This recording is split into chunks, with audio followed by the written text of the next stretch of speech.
the Carenado Cessna 172N model.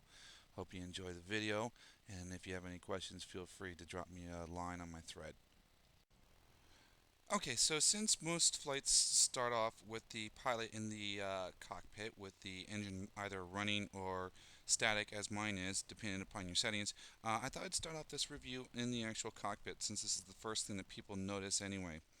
Uh, right away, the first thing that popped out at me was the panel itself. I did not like this at the onset. I did get used to it later on, but right away I didn't like it because I like my panels to be very fluid and very smooth. I don't like a whole lot of texture on mine, but this one kind of grew on me a little bit. Um, what I noticed immediately were the indentations in the panel itself, and what I found later, after doing a little bit of research, is that when the N model was being produced in the late 70s and early 80s, this was a common practice. They'd produce one panel and then punch out these various instruments depending upon what the customer wanted for instrumentation. It also left a little bit of room for expansion, if you will, of aircraft instruments and so forth. So that was something that I didn't really like right away, but it did kind of grow on me. Not a real big point loss there, in my opinion, but I would have liked to have seen some different panel options available from them, but not a big deal there. Um, some of the details that I noticed about this airplane are the lengths that Carenado went for accuracy in the way the aircraft renders. And what I mean by that is, if you take a look here, the N models were built in the late 70s and early 80s. So if you were to go out and buy one today, the odds of it being in pristine condition are pretty slim, actually. And you can see on the paint here, we got just a little bit of wear where the paint's chipped off and things of that nature. One of the other things I noticed is in the N model, the shoulder harnesses, it wasn't a one-piece lap and shoulder harness as they are today in some of your more common modern aircraft. These were actually two-part. You had your lap belt, and then for takeoff and landings, you could put on your shoulder harness there, and it just kind of buckled into this little the male end of the seatbelt there. So I thought that was a really nice touch that they put onto the airplane. It doesn't do anything, so if you hover your mouse over it, it's not going to do anything. But it's the fact that they went to that level of detail with this model was I thought it was a really nice touch. If we continue to look around, here we have what we call a gasper. It's just nothing more than an air tube, and it's doing is ducting ram air coming in and off the wings through some ducts, and the air gets pushed out through this little um, opening here. And the way you control how much air is coming in or out is you just simply move it closed or open. Uh, in this model, it's either open or closed. There's really nothing to it. You have one on each side for the pilot and the passenger. But in the real thing, you can actually push that in just a little tiny bit or pull it out. It's not really variable. So there you see, it's either in or out. One of the other nice touches that they did was they put in these really, and no offense to Carenado, but these really useless visors because you can't see them really. It doesn't block out anything. It's just there. But the visors do operate, and both sides operate, so you can just either put them up or put them down, whatever you're feeling like doing. Um, so the some of the other details that I noted. One thing missing here that I would have liked to have seen was a fire extinguisher between the two seats. It's not there. I'm sure if I tried, I could probably install one, but not a real big deal there. Uh, but if you continue to look around the cockpit, some of the interior looks like it's worn, like it's relatively old. And if you look at the pedals, they look like they've been stepped on more than once. You got a little bit of looks like a little bit of dirt behind them where it's turning brown, where it's just wear and tear on the aircraft, and the leather actually looks worn over time. So it really is a nice looking cockpit for the period that it was supposed to be. And here again, we're talking late 70s, early 80s time frame. Overall, I would have to give this interior a rating of about 4 on a scale of 1 to 5.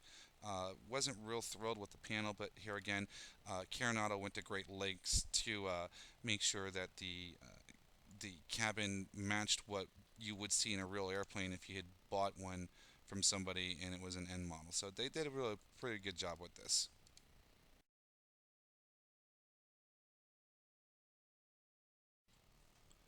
In terms of model design and actual rendering of textures, Carenado did a really, really great job. They really went above and beyond with the bitmaps and some of the textures. The aircraft looks relatively clean and the lines are smooth and very, very low performance issues with this thing whatsoever. But for me, overall, an airplane looks like an airplane. But when we're talking apples and when we're talking between FSX aircraft to aircraft, this one is a really good model. Uh, in comparison to the 172 SP as the default, this one wins hands down. Much more detail went into it, much more thought and effort were placed on it, and it's really the small details that really make this thing stand out. For instance, one of the things that caught my eye was that the fuel caps are actually red. I have other payware aircraft that they didn't bother to take the time to really do a nice job with this. You can also make out what looks like red stenciling, and that's probably your avgas placard that goes up there. One of the other things that caught my attention, and if you look at the top of the wing strut there, you'll see a round metal hook. It's an eyelet, and what that is that's your aircraft tie down. And on later models, going into the R model and beyond, these hooks are not there because they're spring loaded and they actually tuck up into the strut for aerodynamics. But on the N model, they were stationary. There was nothing you could do about it, and they're there on both wing struts. And I don't know if you take a close look down there on the bottom of the vertical stab, you'll be able to see the tail tie down as well. Um, some of the other nice features that they put into this thing. One of the things that caught my eye was the static port. You can see here that the static port's got a little red circle around it. What it is in general aviation aircraft, it's not quite near as problematic as it is in larger aircraft, but the static ports on an aircraft control a lot of your instrument input. And if you get damage on the fuselage around those areas, it can disrupt the airflow around the static port. So you don't always get an accurate reading. They are critical areas. One of the other nicer features that I like is that with your default 172 SP that comes with FSX, you have two doors. This aircraft also has two doors, but it also has a third baggage door that will open up here. And if we take a look inside the baggage door, there's actually luggage in there. And I thought it was just a really, it's minor in comparison to the overall performance of the aircraft, but it is a really nice detail that they put on there, especially if you're somebody who really sinks yourself into your simulation. You can go around and inspect the aircraft and load up your baggage and do your weight and balance and everything else that goes into a pre-flight. But it was just a really nice detail that they added. I was appreciative of. Um, these are open. All the doors will open and close by pressing a combination of Shift E and either 1, 2, or 3. Um, Opening up the passenger door and baggage door are done with E2 and E3 respectively. Just pressing Shift E will close the pilot's door as so.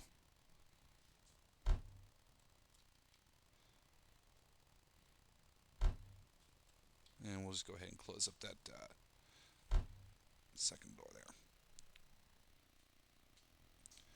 One option that you don't see on very many training aircraft are what we call wheel skirts, wheel pants, wheel fairings, whatever you want to call them.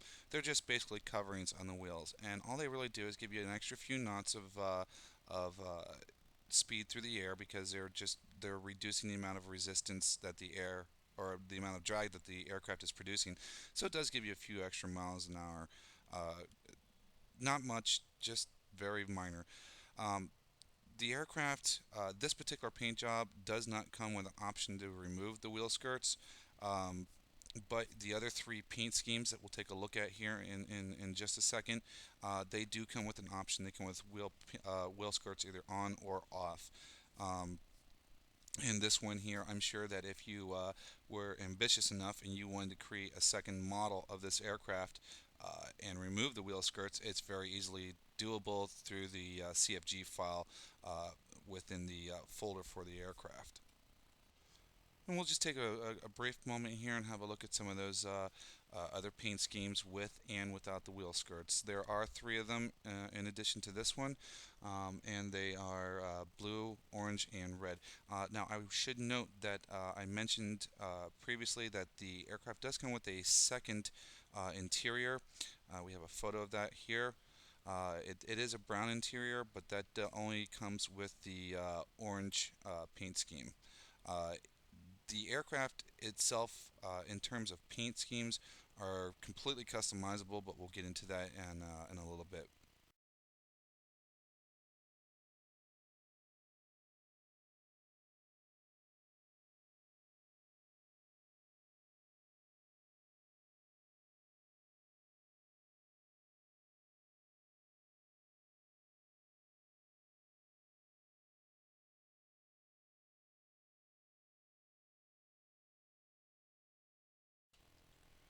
In terms of overall model and textures, I gave the aircraft a 5 out of 5 for the level of detail that Carenado actually put into this aircraft, and the fact that it comes with more than one texture, which is common in a lot of aircraft that you buy for Flight Simulator.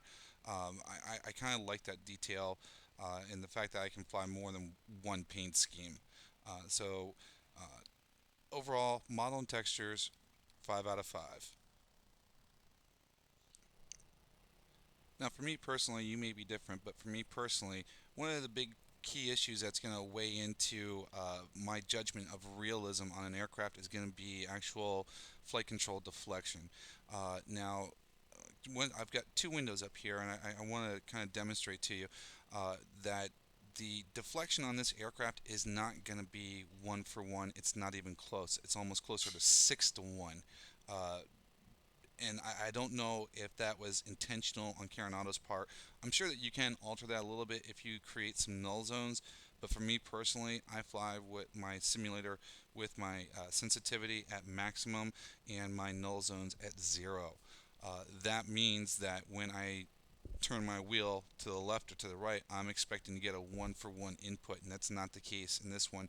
Uh, in comparison to the 172 SP that comes default with Flight Simulator, the control input to deflection ratio is actually worse on this one. And I'll show you what I mean here. So just kind of keep your eyes on the aileron. I'm just going to roll the wheel over to the right, and you'll notice that as I do, the aileron starts to rise, but it stops very early. So there's the stop on the aileron. So as I continue to roll this thing, it's not going to go anywhere. There's a whole lot of extra slop in this thing. The control yoke will actually stop here, and I still have a good another 4 to 5 degrees worth of deflection that I can put into my personal controller that I have right in front of me. And it's no different on the elevators or the rudders.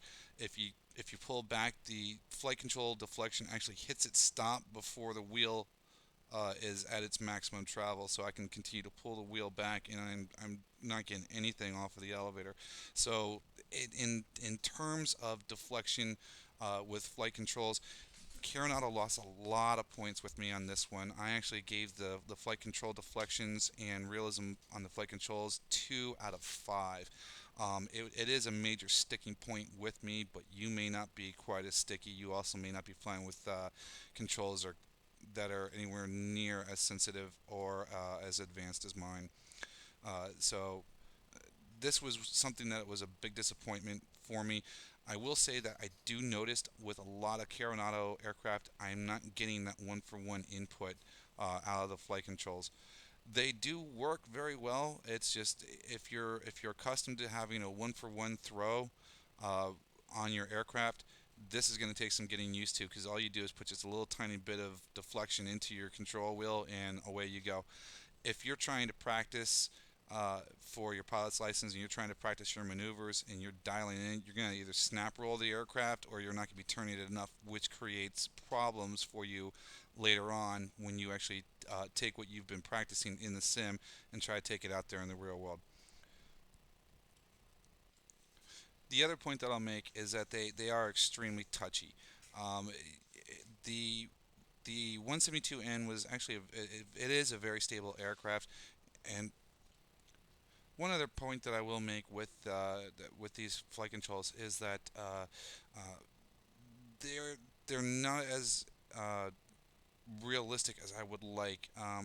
With the 172N, I can put a little tiny bit of back pressure into the elevator, and it'll stabilize fairly quickly. With this particular aircraft, it's very sensitive. You're almost having to do a lot of in and out just to maintain an attitude in a turn because of either the way it's programmed or something else inside of FSX. But you can't really just hold it to one point and expect that you're going to get your nose to hold it at the same level. It does take a little bit. So overall, again, on the flight control deflection to input, Carenado is getting a really low score on this one, 2 out of possible 5. One of the funner aspects that FSX has over real flying is you can actually watch your plane as it flies. You can see it from the outside, and it has become a pretty high selling point with a lot of people who are very heavily into their simulator. They like a lot of different camera angles. This particular aircraft, on the exterior, we have 7 additional cameras. Of course, you have your pan view and all your standard views that come with included with FSX.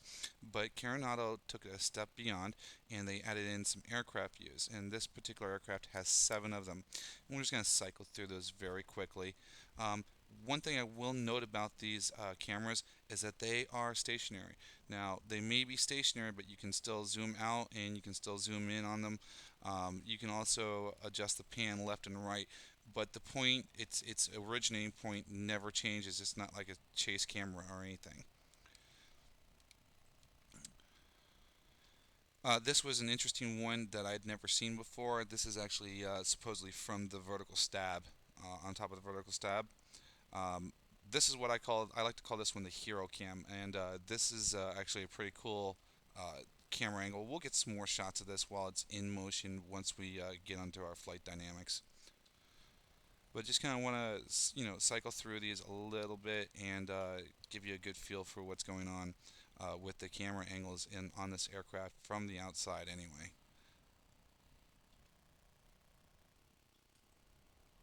And then we're back to our starting point here. In terms of interior cameras, this aircraft only comes with about 4 virtual cockpit views, and then you can obviously, with your 2D panel, you can cycle through that a couple of times. Um, One of the things I was looking for with this aircraft, I'd really hoped it would do, is I like to make sure that I have a right seat view, and I like this particular camera angle primarily because I like the feel of when I'm teaching somebody um, basic airmanship and flying skills. I like to sit in the right seat personally. The other views that you have are a little bit of a closer view on your lower instrument panel, and then a lower view on your trim wheel. And from here, you can kind of see some of your lower switches at the bottom of your panel there. And then again, there's your 2D panel, and here pressing W will allow you to cycle through the panel gone with just the instruments, and then everything's gone.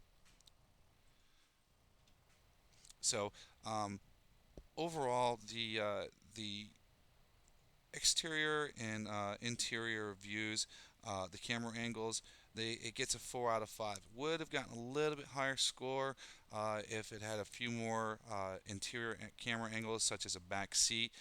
But those camera angles you can easily program into the your CFG file, and you can have those available to you.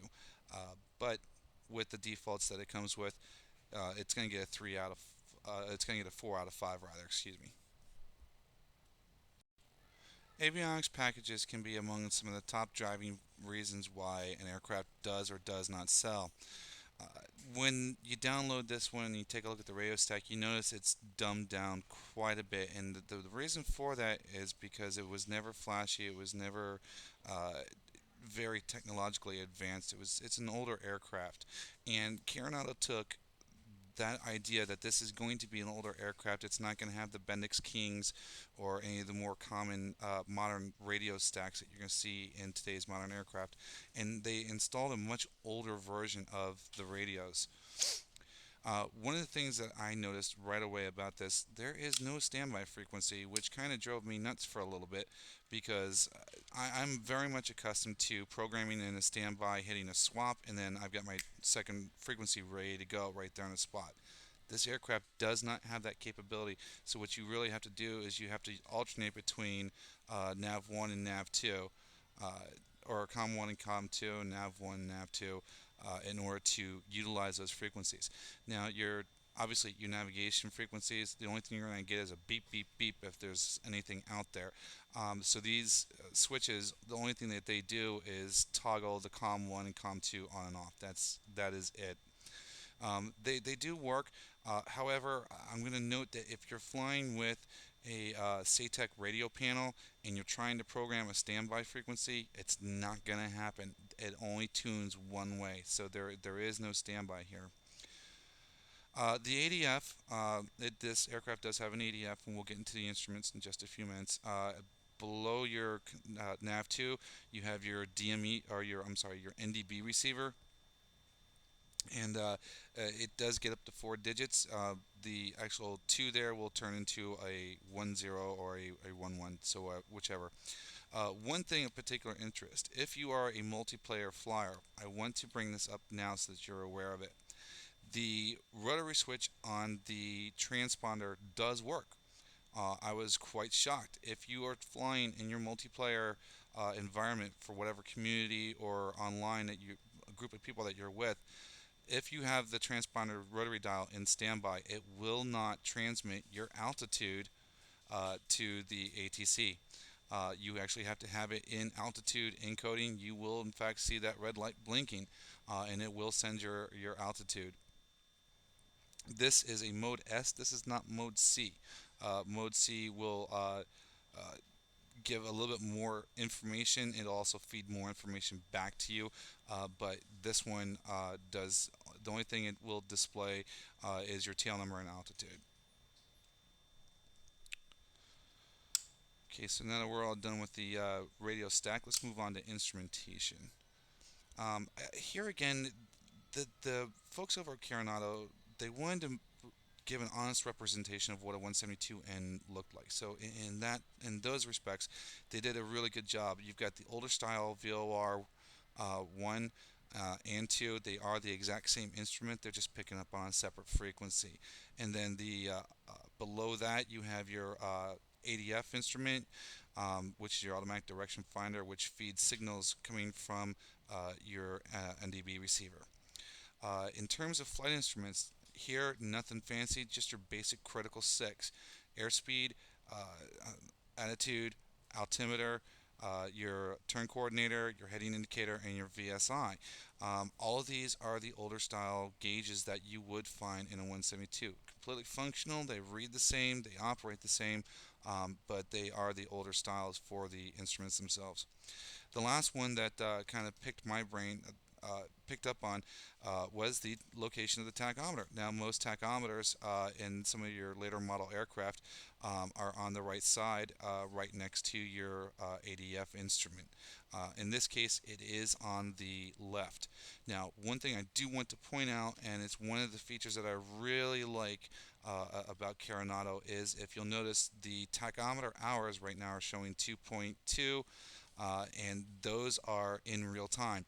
The aircraft and the programming within the aircraft is smart enough to keep clocking that stuff. So if you have one particular airplane that you fly, 26 hours in, and then you switch up paint jobs, then it's going to read a completely different number for your tachometer. And you can see here I've got about 2.2 hours in this particular repaint. Uh, As far as engine instruments and additional instruments go, this one only has your ammeter, which tells you whether or not you've got a positive charge or you're discharging, and it's got your oil temperature and pressure. And really, in terms of engine instruments, that's really about it. The fuel gauges are, believe it or not, they're if you've got your settings to burn fuel, they're actually pretty darn accurate. And I've noticed that the lower you get on your fuel flow, or I'm sorry, on your fuel load, the more they will actually bounce like they do in the real 172. Then you actually have your suction gauge here. It's a small little nickel gauge, and all that's telling you is if you got enough suction to on the vacuum pressure to run your gyroscopic instruments. In this case, your heading indicator and your turn coordinator and your attitude indicator. And that's really that's all the suction's for. Okay, and then the last instrument we have here is our clock. Nothing special about it, just an old standard analog clock. The only thing it does is tell you what time it is. I'm going to take a minute and talk about engine controls for just a minute because one big difference that you will notice between the SP and the N model here is that the SP has got fuel injection. The N model uses just an old-fashioned carburetor, and to get it prepared for start, you actually have to prime the engine. It's a term that we really don't use a whole lot anymore because your starting procedures in the 172 SP or even your R model are fuel injected. So you kick on the boost pumps, you put the mixture up, and then you draw it back. This makes sure that your fuel distribution spider is charged and ready for starting. In this case, what we're going to do is we're just going to prime it once, twice, and depending on how cold it is, maybe even a third time. One of the other things I do want to point out here is with this carburetor, you're going to have what you call carb heat. And what carb heat does is it takes heat coming off the exhaust manifold and transfers it over by the carburetor. So what it's basically doing is it's warming up the air that's going into it. You can get carburetor icing at temperatures as warm as 70 or 75 degrees Fahrenheit. So when you're in your landing cycle and you're reducing power, as you're reducing that power, uh, you're going to cool the rate that the air is going through the venturi. So what you actually have to do is warm it up, and you just turn carburetor heat on. So it's a little bit different, but it is accurate to the 172N model. Overall, for panel and instrument and avionics package, this aircraft gets a 4 out of 5. So very nice job done by Carenado once again. All right, we've talked a little bit about the actual model and the textures of the aircraft. What I want to touch on right now is repainting the aircraft to meet your own personal style. Now, Carenado released a set of textures, and this is them here. They're just it's just a plain white texture, nothing special about it. But if you're planning to repaint this kit is available free from Carenado. Just go to their website, you click on updates, and then it should be down here close to the bottom of the list. And it just says blank texture 172. And you just download it and unpack it. Um, if you're planning to repaint this airplane, I'm going to warn you now. This airplane is the paint textures for this thing are not nearly as intuitive as I have seen from other aircraft or even other Carenado products. Um, they really are a little on the difficult side.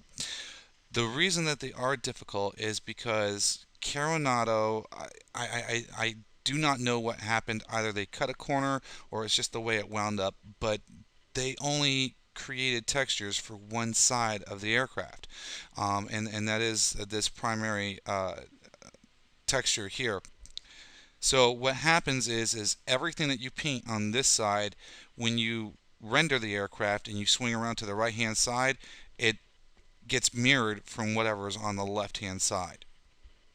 Now this creates a problem because, as you can imagine, when you take something and you read it from left to right and then you flip it around, unless you flip it again, you're going to still be reading it from right to left. So what winds up happening is that unless you do the texture properly, you're going to wind up reading your right hand side tail number in reverse. It's almost laughable. But I have to give them credit. They found a way around this, and it's actually pretty slick. What they did here was they threw in this panel here. And what this does is this goes on the right hand side of the aircraft right about here. And it took me personally about 2 weeks to figure this out and figure out how to make it work, but I finally nailed down to it. So let me just take a quick moment and show you what we got here. Um, the way you basically have to do this is you have to set the aircraft in order to make everything work, because not everything is going to line up properly. And if you're throwing stripes on the aircraft and you don't do it properly, you don't have the alignment, it becomes a royal mess. Um, so one of the things that I wound up doing was finding out where this thing aligns at, and here again, I got to give it to Carenado. They actually almost give you a guide, and I do mean almost. What I wound up doing was changing the opacity on the one layer here, and then I basically matched it up with the rivet set. And believe it or not, that worked. Don't ask me why. It just that was the way it was. And once that was set, I could figure out where the panel which is sitting right here. That's that secondary panel I told you about. That goes on the right hand side. So what you have to do is you have to set the panel the first time, and then what you have to do is you have to create an alignment box. You see these dark black lines right here. That's what these are. These are my guides that tell me where this panel belongs on the horizontal and the vertical. And then what you basically have to do is you have to mirror this thing. Um, let's see here. Let's pull it back out. Whoops, cancel. Oops, there it is. What you're basically doing is you're going to mirror the image, and then you're going to put it back in place, and then you have to make sure that you put it back into place, and then you just tag a tail number on top of it, and you just kind of mash it all together. Once you put all the parts together, again, what you have to do is mirror it a second, or excuse me, a third time, I believe it is, and then that panel actually goes right here over top of the original. Let's just show the original real quick. You can see it's blank here, but in my personal repaint, I added the tail number and then rendered the panel, put it back in, and then added it to the entire texture. And when it rendered, it actually rendered properly. You will run into a similar situation because the cargo door is an overlay. It's not part of the main fuselage. As you can see right here, there's no cargo door here.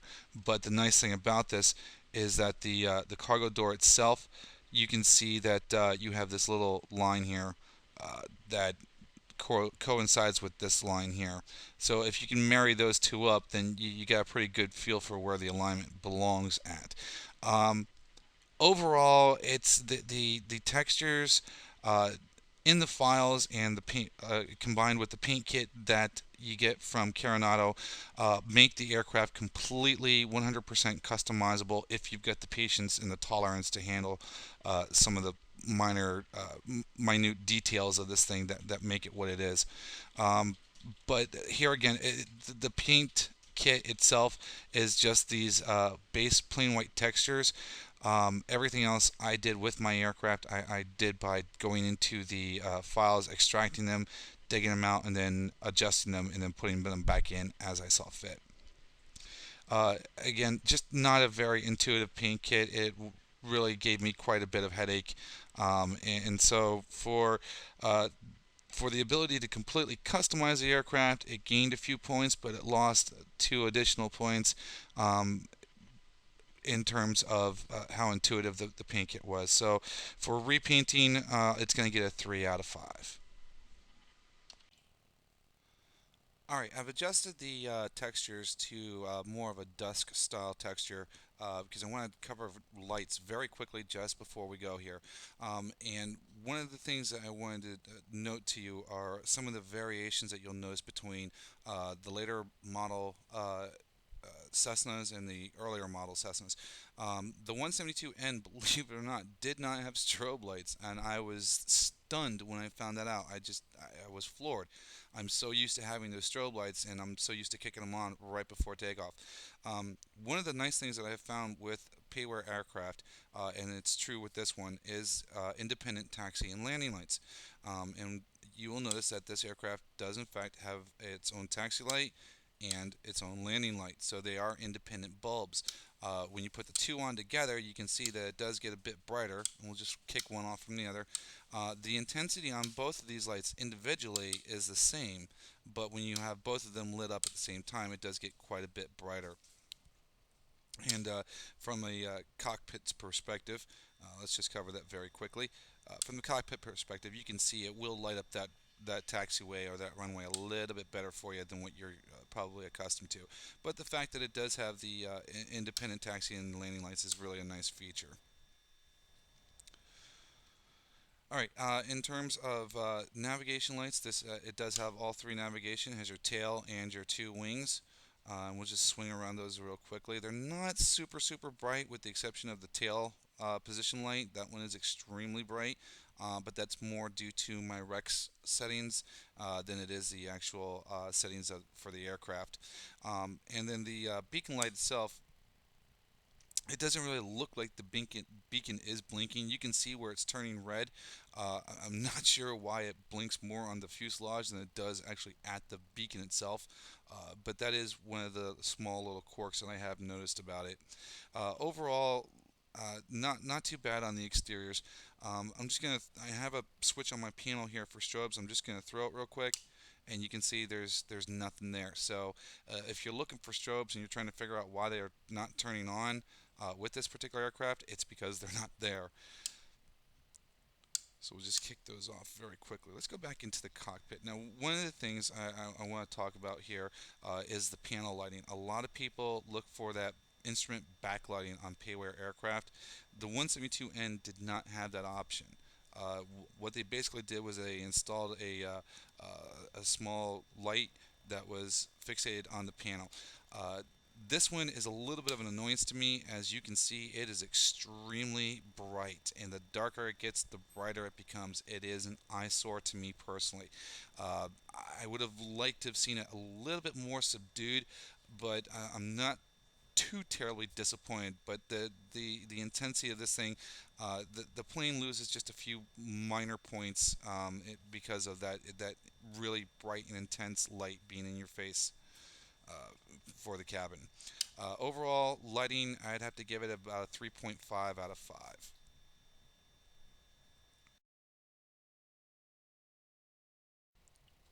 One of the things that will really help you immerse yourself into the simulation is the sound that you're getting from the environment, both inside and outside.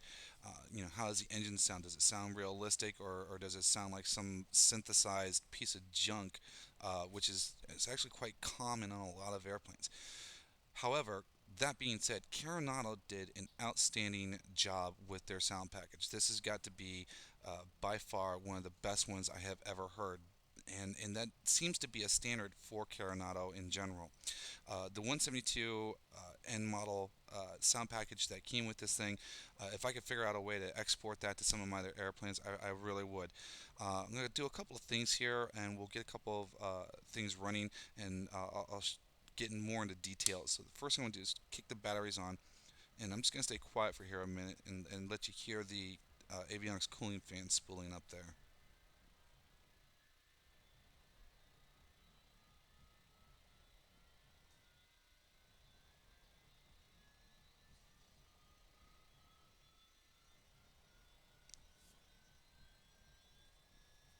Now, in terms of time and duration, that's actually pretty accurate to what you're really going to hear on a 172N. Some of the later models, it's a little bit quicker because they got a little bit more juice to them. But for the N model, that's fairly accurate. One of the other things that I noticed with this aircraft is, unlike some of its lesser counterparts, uh, this aircraft will actually sit there and try and turn over and over and over and over again until you actually apply the mixture. Other aircraft that you can purchase, they'll turn a couple of times and then they shut down. This one, as I'm going to demonstrate here, it will continue to try and catch as long as that key is engaged. I can sit here and run this thing for 4 minutes, it'll just make that sound.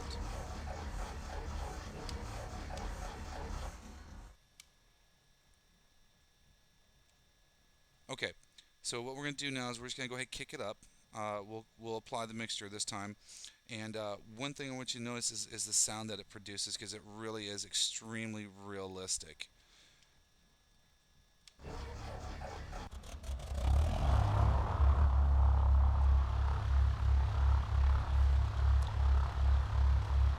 That is just a beautiful thing. Now, if I did not know any better, I would say that they sat inside of a 172 for however long it took to get these things, get these sounds from it, and then reproduced them into the game and manipulated that somehow. How they did it, I haven't got a clue, but they did a great job with it.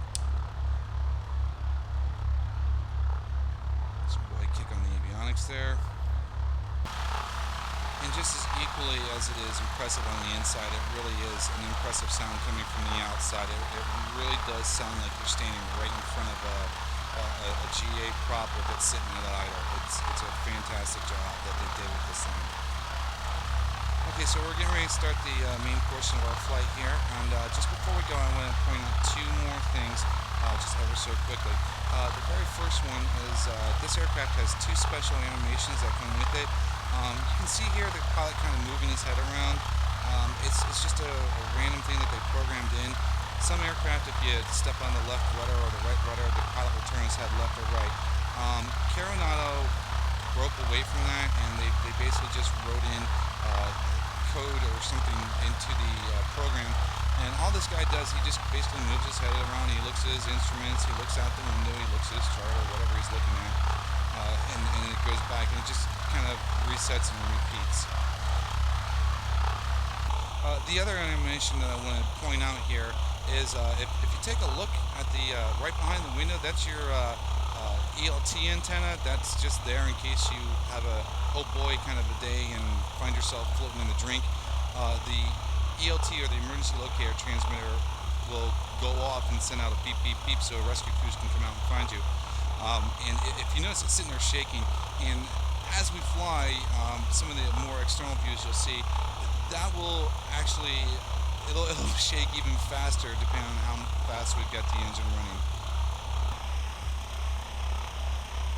Okay, so I'm going to wrap up the sound portion right now, but just pay attention to the sound as we fly. You'll understand what I mean. Overall, the sound package on this aircraft gets a whopping 5 out of 5. I cannot say enough good things about it. They just did a fantastic job with preparing the sound package on this one. Alright, so we got our engine warmed up.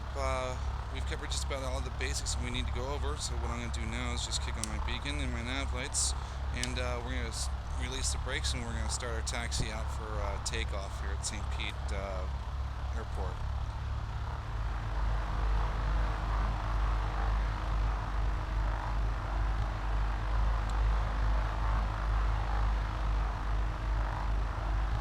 Now, most virtual pilots don't know everything there is to know, or not as much as they would like to know about aviation. Most people that I find that most people who are into virtual aviation do so because they lack either the time, the money, or the age to actually go out and get their real pilot's license. And that being the case, not everybody is going to know that when you're taxiing, you don't really want to taxi at much more than a brisk walk, which is, we got just a little bit more than a brisk walk. But this airplane doesn't need a whole lot of power in order to maintain that. You just need about between 1,000 and 1,100 RPM, and it'll maintain a nice steady taxi. One of the other nice things about it is it doesn't take a whole lot of extra effort for me to keep it stable on the ground and follow my center lines. You know, some aircraft that you will find, you have to add a lot of back and forth motion. I have another set 172 by another manufacturer, and I'm constantly having to walk on the rudder pedals just to keep it stable and down the center line. This one is not quite as bad. The drawback with it is that if you find yourself in a position where you're starting to get a little bit faster than that brisk walk, little tiny movements of the rudder pedals, and I'm just going to try and demonstrate here a little bit, will throw you all over the place really fast. So, keep the speed down on this thing, and it'll perform fairly well for you. In terms of turning radius, the aircraft isn't all that bad. I don't have a whole lot of problems with it. All it takes for me is just a little tiny bit of rudder, and it'll follow my center lines for me fairly well.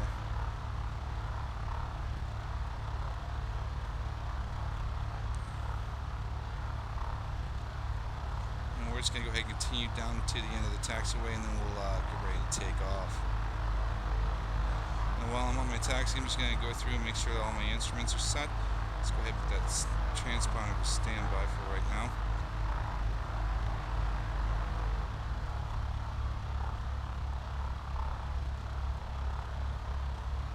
Now, in terms of realism and handling on the ground, it's pretty close. If I had to rate it on a scale of 1 to 5, I'd probably give it about a 3.5 for ground handling realism. And the only reason for the degradation there is it does tend to get out of control very fast on you if you're above anything more than a brisk walk.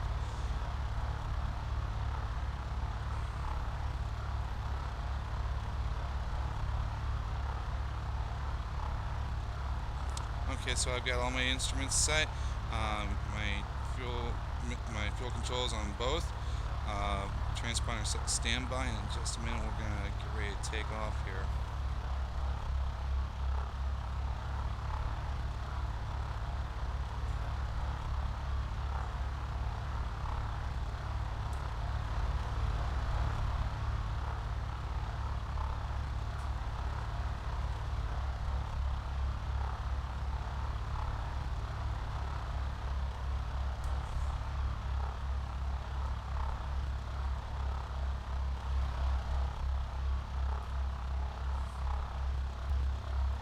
Okay, so I've got everything set now through the magic of video editing. I can cut out all that excess mumbo jumbo. And for those of you out there who like to pick videos apart, and you're going to say, well, he parked off the center line, he's not exactly quite there.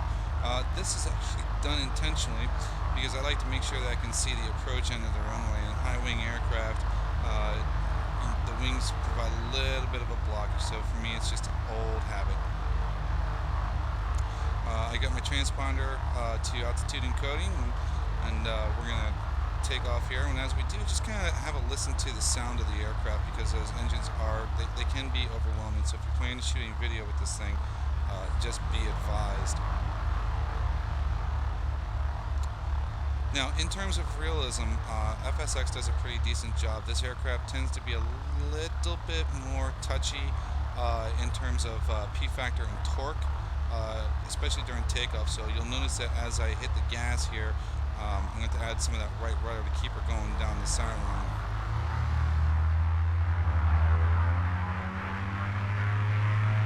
And I'm just going to relax it so you can see it dancing there just a little tiny bit. I'm just adding rudder to it, and as the rudder becomes effective, I can back off of it just a little tiny bit. 60 knots, and away we go. Just that easily.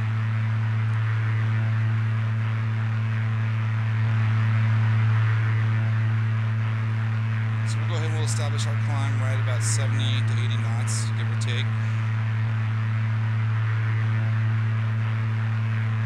And we're just going to shuffle around the local area here and do some flight maneuvers to show you the stability of this aircraft.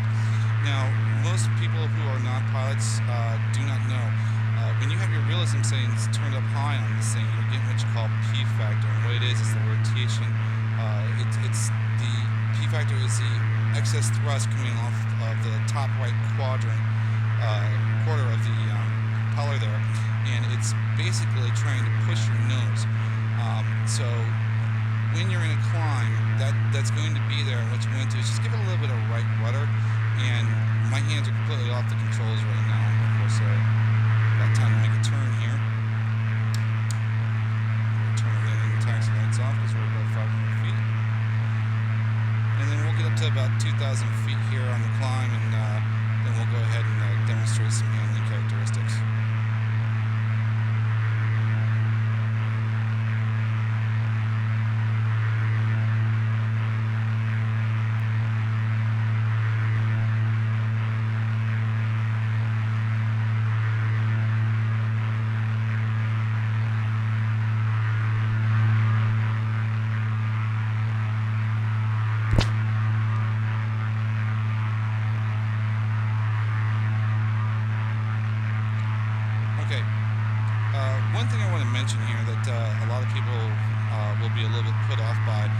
This is a pilot's airplane.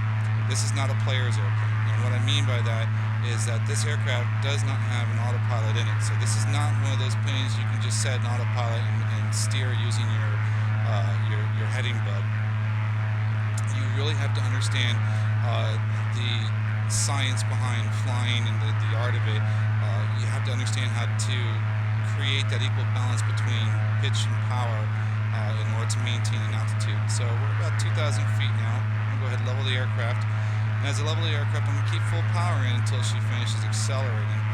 And we're going to get right about 100 knots. And then I'm going to pull the power back to about cruise, which is about 2,300 on the tack, give or take. And as I finish trimming out the airplane, you'll notice that the airspeed is going to come up just ever so slightly. One thing I will say about the airspeed on this airplane is you're not going to be, if you're looking for an airplane that's going to cruise above 100 knots, this is not going to be the airplane for you.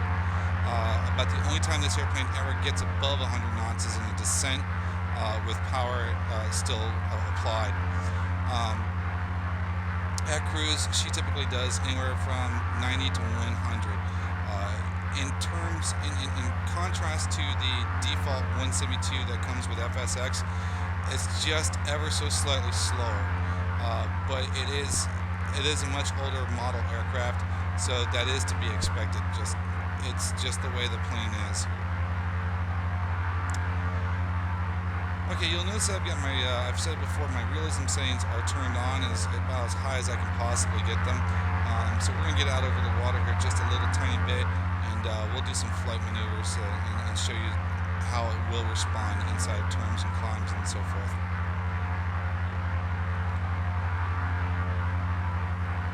Just a little bit hot, that's alright. Not a big deal.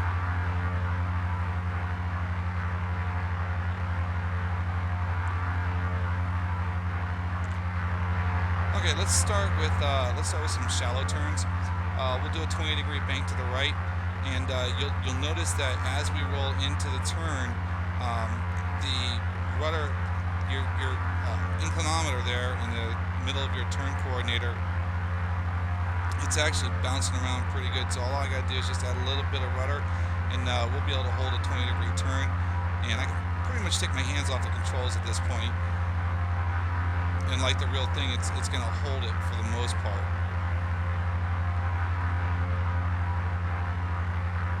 Just get a little bit more rudder and coordinate that turn just a bit. Now, one thing that I did notice with this aircraft very early on, in the real aircraft, you really don't start getting over-banking tendency until you hit about 30 degrees. This one tends to start doing it almost immediately in just about any turn, with the exception of about 10 degrees. So if you're at 20 degrees or more, for some reason, this aircraft will try to over-bank on you. You remember when I talked about aircraft control deflection, you'll notice the VSI has been dancing on me just a little tiny bit. That's where I was trying to say that, you know, you can't just dial in, you can't just, this is not an airplane where you can just set it and forget it. If I continue to hold this, it's going to continue to climb on me for as long as I hold back on. So there is a little bit of back and forth that you have to play into it to keep the desired bank angle and cruise angle and so forth. So just kind of roll out of our turn here. Alright, on the medium bank turns. Medium bank turns, it takes a little bit more work when getting used to it. It's still, for the most part, it is relatively stable. But here again, with the control deflection, you're not getting really one-for-one, and you do have to put some work into it to maintain anything beyond a shallow turn. So I don't know if you can see the yoke bouncing back and forth there, but you can see I'm trying to keep that VSI right there, and I'm still fighting that over-banking tendency. It is a little bit, aerodynamically, it is a little oversensitive compared to the real thing. So in terms of what you're trying to equate and what you're trying to remember for if you're actually in training, I would probably say not the best choice if you're trying to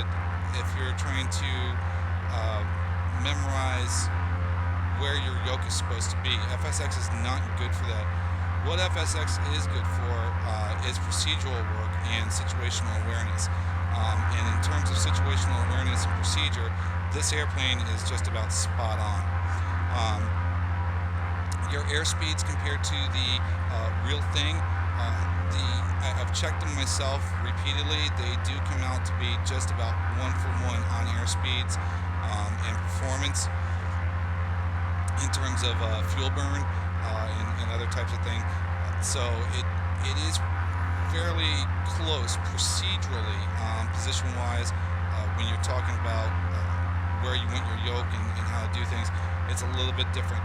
Now, you can mimic some of your procedures for things like steep turns, but you're not going to get the same performance. You're going to be working just a little bit harder. You will find that it is easier to perform steep turns in the real thing than it is in the FSX. So we're just going to give a little bit of a left turn here, and we're going to do a steep turn to the left and try to maintain altitude. And here again, the airplane it's actually relatively stable, but if you notice the yoke, I'm having to give this thing a lot of back and forth motion to make corrections.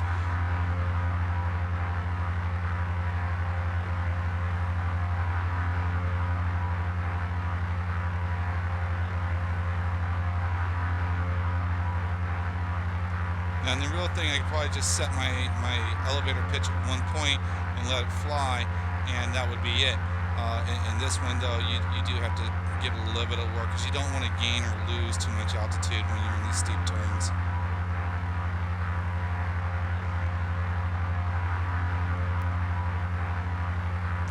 Fairly smooth on the controls, but there again, with that deflection problem, you're not going to get as much realism out of it as you would like.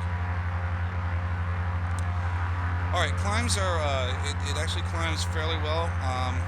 We'll just go ahead and set the power and pitch and power for this thing for a climb, and we'll trim it out and let go of it.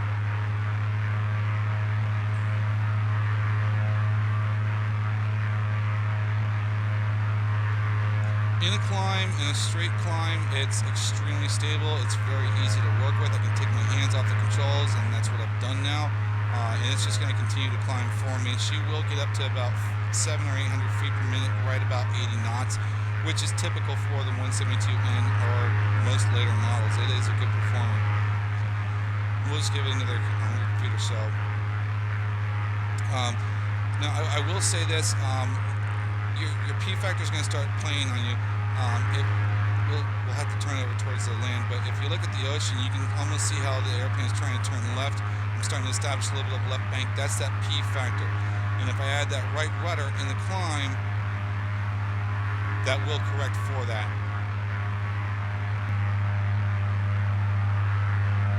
Alright, so we can go ahead and level off now. And then as I level off again, I'm just going to let the airplane accelerate.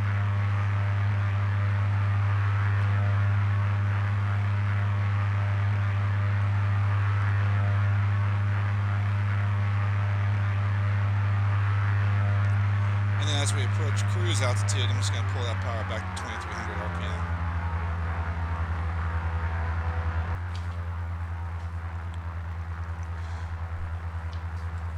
RPM. Okay, so with all that being done, the last thing we're going to demonstrate here is just a little bit of a descent, and I'm not going to really play the power at all. I'm just going to keep it dialed in about 2350. And I'm just going to let the airplane settle down to a nose-down attitude, and you'll see that the airspeed actually does pick up quite a bit while on the descent. And obviously, if I would reduce the power, my airspeed is going to slow accordingly, and I may wind up having to do that here just ever so slightly. But we're going to go ahead and head back on into Whitted now. And as we do, we'll start down to 1,000 feet for the approach.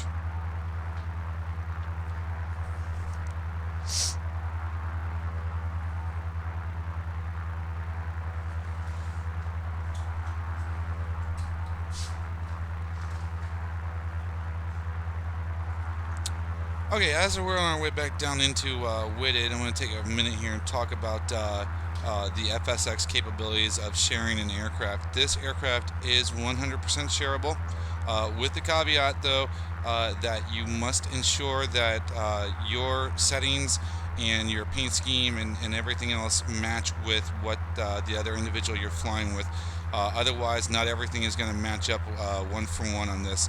As long as your paint scheme and all your aircraft details match then you should have absolutely no problems. I've done dozens of flights in this particular model, not this paint job obviously, but this model with people who've just acquired the aircraft and they want know a little bit more about it. Pros and cons to the aircraft. Pros are it's definitely stable in cruise, climb, and descent. Not quite so much in turns, but overall, it's got a really good stability to the aircraft. It is actually compared to some of the other models out there. For what you're getting, it's actually relatively low cost. I think I paid like $23 for mine, and I believe I got that from one of the vendors. So not too bad there.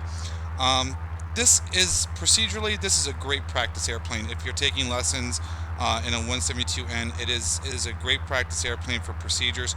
Other than that, don't try to memorize where the controls are going to be, because your inputs are going to be completely different in the real thing, and they're actually going to be a lot easier in the real airplane. It's got a fantastic level of detail. This aircraft it's for what you're paying for. It really is quite a nice buy.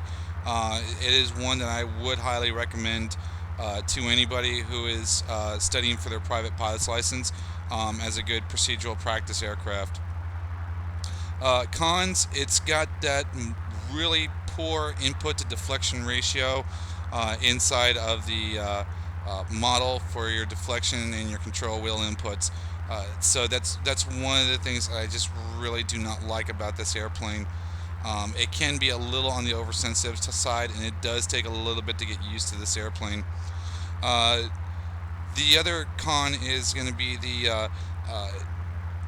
they're not quite as intuitive. They're not difficult per se, but the paint textures on this aircraft, while they are fully customizable, they're not as intuitive as I would like to see for a Carenado aircraft.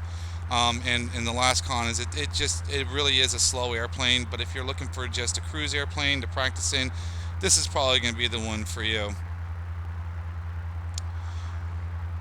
Overall, I'd have to say this airplane is going to get a 52.5, but I always round up my points. We're going to give this one a 53 out of 70 possible.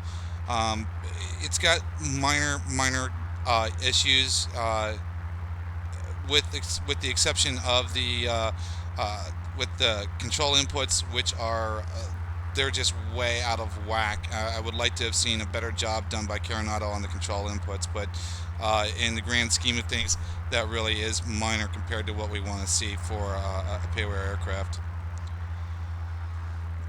So the last thing we'll go ahead and cover here is the landing. This airplane actually is pretty stable in terms of landing and slower flight. And I'm just trying to trim up the airplane now for the final approach into Whitted. I'm going to bring my power back to about 1800 or thereabouts. And as we come on heading east, we'll go ahead and drop that first notch of flaps. And my runway ought to be right there out to the left, and it is. And we're just a little high on the approach side, but we can shallow that out.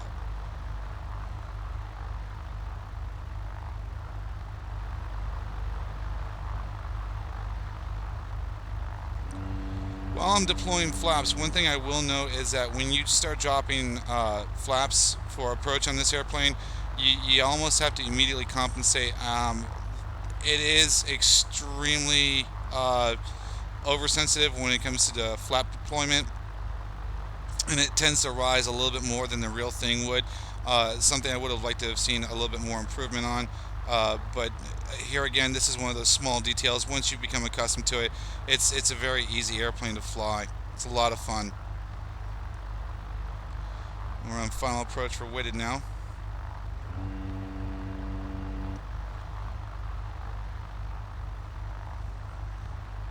Just give it a little bit more juice there for the final approach. Keep it closer to 65.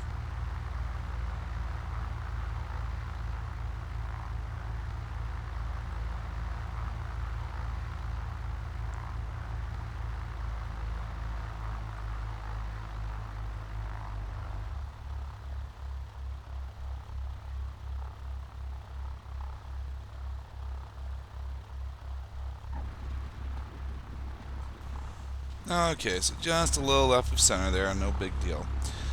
Alright, well that's going to do it for this flight. Take an opportunity to say thanks for flying with me on this video. If you got any questions, feel free to drop a line on my thread. Otherwise, my name is Vince for True Airspeed Productions, and until the next video, blue skies and happy landings.